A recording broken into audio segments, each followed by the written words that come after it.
श्री कृष्ण कहते हैं कि अगर जिंदगी में गुलाब की तरह खिलना है तो कांटों से तालमेल की कला सीखनी होगी। ये कभी मत सोचो कि आप कुछ नहीं कर सकते। हाँ, आप सब कुछ नहीं कर सकते, पर बहुत सी चीजें हैं जो आप कर सकते हैं। बस निर्धारित करो और अपना 100% दो। हर व्यक्ति का यह लक्ष्य है कि वह जो कर सकता है करे, जो बन सकता है बने, उसका जो भी सपना है वह पूरा करे। लेकिन इस समय से जो भी है उसका सम्मान करे और खुश रहे। जो मिलना है उसका स्वागत करो और जो मिला है उसका धन्यवाद। अपने गुणों को पहचानिए, इससे आपकी नींव मजबूत बनती है। लेकिन अपने अंदर की कमियों को भी पहचानिए, इससे चरित्र मजबूत बनता है। जो दूसरों को माफ करते हैं वो खुद से प्यार करते हैं, क्योंकि उन्हें मालूम है ऐसा करके मैं दूसरों पर नहीं बल्कि अपने आप पर एहसान कर रहा हूँ और अपने जीवन में सुख समृद्धि ला रहा हूँ। यदि कोई आप पर भरोसा और आपसे उम्मीद करता है तो ये उसकी मजबूरी नहीं बल्कि आपसे लगाव है और आप पर विश्वास है। कामयाबी सिर्फ वो नहीं होती जो आप खूब पैसा और नाम कमा लेते हैं, बल्कि कामयाबी तो वो है जब आप अपना लक्ष्य प्राप्त कर लेते हैं और वो भी अपने असली आनंद में रहते हुए। भूखा इंसान सारी मर्यादा तोड़ देता है और पैसे का लालची इंसान इंसानियत ही छोड़ देता है। श्री कृष्ण कहते हैं कि कभी भी खुद को कम मत समझो। आपको भी उसी ईश्वर ने बनाया जिसने दूसरों को। आप किसी से सलाह ले सकते हैं, पर आगे बढ़ने और अपनी मंजिल पाने के लिए मेहनत तो खुद ही करनी होगी। हाँ, मंजिल पाने के लिए आपको मेहनत और जोश की जरूरत होती है, पर बुद्धिमानी से और सोच विचार कर आगे बढ़ें। जो जल्दीबाजी करते हैं वो गिर जाते हैं। जिंदगी में आगे बढ़ना है तो खुद पे भरोसा करो, दूसरों पर नहीं। जितनी बार आप गिरेंगे उतनी बार आप उठाएंगे। अब ना किसी का हाथ चाहिए ना किसी का साथ। इंतजार करोगे तो उतना ही मिलेगा जितना कोशिश करने वाले छोड़ देते हैं। इसलिए इंतजार मत करो। तुम जितना सोचते हो जिंदगी उससे कहीं ज्यादा तेजी से भाग रही है। हार कभी मत मानो। हाँ, कुछ लोग हार मान लेते हैं, पर याद रखें कि पानी में डूबने से आदमी की जान नहीं जाती, बल्कि जान तब जाती है जब उसे तैरना नहीं आता। इसलिए हार मत मानो, बल्कि अपने प्रयास में एक्सपेरिमेंट करो। असफलता का मतलब ये नहीं है कि आप जिंदगी में हार चुके हैं, बल्कि असफलता का साफ मतलब है कि आपको उसमें सुधार और संशोधन की जरूरत है। देखो, समझो और सोचो और फिर कोशिश करो जब तक आप सफल नहीं हो जाते। रिश्ते मुट्ठी में रेत के समान होते हैं। जोर से पकड़ो तब भी सरकते हैं और ढीले छोड़ो तब भी। इसलिए संभल कर पकड़ो। किसी भी समस्या का समाधान इस बात पर निर्भर करता है कि आपका सलाहकार कौन है। लोग तो आपके बारे में अंदाजा लगाते हैं, आप क्या हैं ये सिर्फ और सिर्फ आप ही जानते हैं। श्री कृष्ण कहते हैं कि साथ रहकर जो छल करे उससे बड़ा कोई शत्रु नहीं हो सकता, और जो हमारे मुंह पर हमारी बुराई बता दे उससे बड़ा हमारा कोई मित्र नहीं हो सकता। सहारा इंसान को खोखला कर देती है और उम्मीदें कमजोर। अपनी ताकत के बल पर जीना शुरू कर दीजिए। आपका खुद से अच्छा साथी और हमदर्द कोई और नहीं हो सकता। जिस इंसान की सोच और नीयत अच्छी होती है, भगवान उसकी मदद किसी न किसी रूप में करने आ ही जाते हैं। भाग्यशाली वो होते हैं जिन्हें समय और समझ दोनों एक साथ मिलती है, क्योंकि अक्सर समय पर समझ नहीं आती और जब समझ आती है तो समय चला जाता है। श्री कृष्ण कहते हैं, समझदार व्यक्ति जब संबंध निभाना बंद कर दे तो समझ जाओ कि उसके आत्मसम्मान को कहीं न कहीं ठेस पहुंची है। अपने भीतर प्रेम रखो और सबका सम्मान करो। इसलिए नहीं कि मैं कह रहा हूँ, बल्कि इसलिए कि ये तुम्हारा सौभाग्य है कि तुम इंसान हो। बस स्वयं में झांको और तुम पाओगे कि तुम्हारे भीतर भी कुछ ऐसी चीज है जो किसी के पास नहीं है।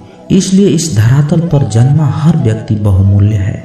यदि जीवन में दुख मिले तो उसका सामना करो, या फिर ऐसे लोगों से जुड़ो जिनके होने से तुम्हारा जीवन धन्य हो जाए। कभी हिम्मत मत हारो। एक बार स्वयं पर विश्वास रखकर आगे कदम बढ़ाकर तो देखो, रास्ते स्वयं नजर आते चले जाएंगे। यदि आपका विश्वास अटल रहा तो मंजिल भी आपका इंतजार करते नजर आएगी। यदि कोई कार्य अच्छा है तो उसे तुरंत शुरू कर दो। लोगों के बारे में मत सोचो कि लोग क्या कहेंगे, क्योंकि कमी तो लोग ईश्वर में भी निकाल देते हैं। तो आप क्या चीज है? अधिक सोचने की जगह अधिक करने में विश्वास रखो। अधिक करने की जगह सही करने में विश्वास रखो, और सही करने के लिए आपको सही सोचना होगा। अतः कम सोचो मगर अच्छा सोचो। जीवन में पैसा सब कुछ नहीं होता, लेकिन जीवन में पैसा बहुत कुछ जरूर होता है। और जो व्यक्ति बहुत कुछ को सब कुछ समझ बैठता है, अंत में उसके पास कुछ भी नहीं बचता। समय का उपयोग करके बहुत सा धन कमाया जा सकता है, लेकिन धन का उपयोग करके एक पल भी नहीं बढ़ाया जा सकता। समय का सही उपयोग करना सीखो। लोहे को कोई नष्ट नहीं कर सकता, लेकिन लोहे पर लगी जंग उसे धीरे धीरे नष्ट कर देती है। इसी प्रकार आपको कोई नहीं हरा सकता, लेकिन आपकी गलत सोच आपको धीरे धीरे हार के द्वार पर खड़ा कर देगी। इसलिए अच्छा सोचो और जीत जाओ। जीवन में उछलो तो ऐसे कि सारे आसमान को छू लूं। जीवन की गहराई में ऐसे डूबो कि उसके सभी चमकते मोती खोज निकालूं। फैलो तो ऐसे कि पूरी कायनात में समा जाओ, और सिकड़ो तो ऐसे कि हर किसी के दिल में समा जाओ। अच्छा सोचोगे तो अच्छा वापस आएगा, बुरा सोचोगे तो बुरा वापस आएगा। मीठा बोलोगे तो मीठी बोली ही दूसरों से सुनोगे, कड़वा बोलोगे तो खरी खोटी ही सुनोगे, क्योंकि हम जो देते हैं वही हमें वापस मिलता है। एक निश्चित लक्ष्य को लेकर सही रास्ते पर चलना जीवन यात्रा कहलाता है, और बिना लक्ष्य को लिए हुए किसी भी रास्ते पर चलना जीवन का भटकाव कहलाता है। इसलिए कम से कम एक लक्ष्य आपके पास हमेशा होना चाहिए। श्री कृष्ण कहते हैं, किसी भी कार्य में जल्दीबाजी मत करो। जल्दीबाजी आपको भटकाव की ओर ले जाएगी। भटकने से अच्छा है कि थोड़ा रुको, समझो, फिर चलो। आपकी दिमाग एक भट्ठी की तरह है, जो अनंत समय आपके विचारों की ऊर्जा से गर्म रहता है। अब यह आप पर निर्भर करता है कि आप इस ऊर्जा का उपयोग किस तरह करते हो। लोग कहते हैं कि हमेशा व्यस्त रहो। अच्छी बात है, लेकिन व्यस्त रहना ही काफी नहीं है। महत्वपूर्ण ये है कि आप कब और किस कार्य में व्यस्त हो। यदि आप चाहते हो कि लोग आपको पहचाने, तो अधिक से अधिक लोगों से पहचान बढ़ाओ।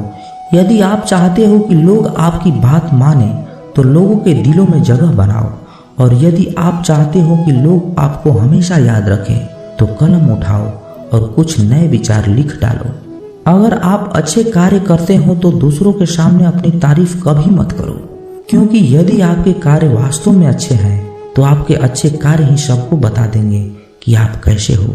सफल लोग खुद के बारे में नहीं बोलते, बल्कि उनके कार्य उनके बारे में बोलते हैं। अपना मुंह खोलने से पहले अपना दिमाग खोल लेना बहुत जरूरी है। अर्थात जब भी आप जहां भी बोलें, पहले खुले दिमाग से सोचें कि इसका परिणाम क्या होगा। यदि परिणाम अच्छा हुआ तो तुरंत बोल दें। यदि आप असंभव को संभव बनाना चाहते हैं, तो असंभव को पाने के लिए आपको कुछ ऐसा करना होगा जो अकल्पनीय हो। यदि आप ऐसा कर सकते हैं, तो आगे बढ़कर नया और अब तक जो सोचा ना गया हो, ऐसा कुछ कीजिए। आज इस दुनिया को एक ऐसे इंसान की जरूरत है जो इस दुनिया को बदल सके। आप भी ऐसा कर सकते हो। यदि आप खुद को इस योग्य नहीं समझते, तो जरा सोचिए कि अगर आप नहीं तो कौन, अगर अभी नहीं तो कब। जो भी हो, आप भी इसे कर सकते हैं। अभी शुरू हो जाओ। जो भी कार्य शुरू करो, सोच समझकर शुरू करो। यदि शुरुआत कर दो तो बीच में उस कार्य को किसी भी वजह से मत रोको, क्योंकि जब आप पीछे जाकर किसी दूसरे कार्य को शुरू करके फिर वहीं पहुंचते हैं जहां आपने पहले वाला कार्य छोड़ा था, तो जरा सोचिए, इससे कम मेहनत और इससे कम समय में आप पहले वाला कार्य को पूरा कर सकते थे। यदि आपसे पहले कोई और सफल हो जाता है तो घबराना मत, क्योंकि आप भी जानते हो कि घर बनाने से ज्यादा समय महल बनाने में लगता है। श्री कृष्ण कहते हैं, जब आप हार से मिली सीख की अहमियत समझ लेंगे तो आपका जीवन बदल जाएगा। जिस प्रकार एक वातावरण में केवल एक ही तरह के पेड़ पौधे उगते हैं, उसी प्रकार आप भी अपने वातावरण के ही एक अंश हैं। यदि आप अपने आप को बदलना चाहते हैं, तो सर्वप्रथम अपने वातावरण को बदलिए। आप एक ही गलती को रोज दोहराकर अपने परिणाम और अपने जीवन को नहीं बदल सकते। अपने लक्ष्य को बार बार बदलने से कुछ नहीं होगा। अगर बदलाव चाहते हो तो अपनी कोशिश करने के तरीके में बदलाव लाना होगा।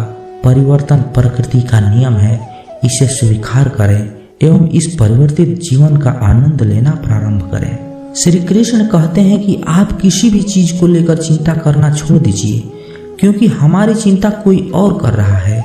इसलिए आप चिंता छोड़कर उस काम पर पूरा फोकस लगा दीजिए जिससे आप अपने जीवन को बेहतर बनाने के लिए करना चाहते हैं। अगर ये सब करते हुए आपके साथ कुछ बुरा भी हो जाता है तो भी बिना रुके आपको अपनी मंजिल तय करनी होगी, आगे बढ़ना होगा, क्योंकि हमारे साथ जो भी कुछ बुरा या अच्छा होता है यह सब कुछ पहले से तय होता है। इसलिए इस बारे में चिंता करके आप अपना स्वयं बर्बाद करेंगे और कुछ नहीं। भलाई हमारी इसी में है कि हमें बिना परेशान हुए अपने बहुमूल्य काम को तय समय पर पूरा कर लेना चाहिए। भगवान हमारे बारे में सब कुछ पहले से तय करके रखे हैं, बस हमें चिंता छोड़ लगातार प्रयास करना चाहिए। अंत में हमें जो मिलना है वो मिल जाएगा। दोस्तों, इस चीज को हम एक छोटी सी कहानी के माध्यम से बताने की कोशिश करते हैं। एक बार की बात है, दो लड़के एक आश्रम में काम करते थे। वो दोनों अपने गुरु को दिन रात सेवा करते थे। उन दोनों लड़कों में से एक लड़के की बहन की शादी तय हो गई थी। वो अपने बहन की शादी की तैयारी धूमधाम से करना चाहता था, पर उसके पास पैसे नहीं थे। उनकी स्थिति उनके गुरु बहुत अच्छे से जानते थे, पर उन्होंने भी उनके मदद नहीं की। जब दोनों लड़के गांव जाने के लिए तैयार हुए तो गुरु ने उस लड़के को 5 अनार दिए जिसकी बहन की शादी थी। गांव जाते समय 5 अनार पाकर लड़का बहुत दुखी था। उसे तो पैसे की जरूरत थी, वह अनार क्या करेगा। उसे अपने गुरु पर गुस्सा आ रहा था। जब दोनों लड़के गांव की तरफ जा रहे थे तो रास्ते में राजा के सैनिक इस बात की घोषणा कर रही थी कि क्या किसी के पास अनार है, राजा को इसकी बहुत जरूरत है। हमने बहुत प्रयास किया पर इस क्षेत्र में कहीं भी अनार नहीं मिला। राजा की बेटी बहुत बीमार है, उसे दवा के लिए अनार की जरूरत है। दोनों लड़कों ने सोचा हमें अनार की कोई जरूरत नहीं, ये अनार हम राजा को दे देंगे और उनकी बेटी का अच्छा इलाज हो जाएगा। दोनों लड़कों ने अनार की बात सैनिक को बताई। सैनिक उन दोनों लड़कों को लेकर राजमहल पहुंचे और लड़कों ने अनार राजा को सौंप दिया। राजा ने इसके लिए बहुत सारा इनाम दिया, पैसा, जवेरात और बहुत कुछ। उस लड़के की बहन की शादी बहुत धूमधाम से हो गई। अब उस लड़के को इस बात पर बहुत अफसोस हो रहा था कि उसने बिना सोचे समझे अपने गुरु को कोस रहा था और उन्हें भला बुरा कह रहा था। दोस्तों, आशा करता हूँ इस कहानी से आपने बहुत कुछ सीखा होगा। बस इस वीडियो में इतना ही। मिलते हैं अगले वीडियो में, तब तक के लिए अपना ख्याल रखिएगा। धन्यवाद। जय श्री कृष्ण।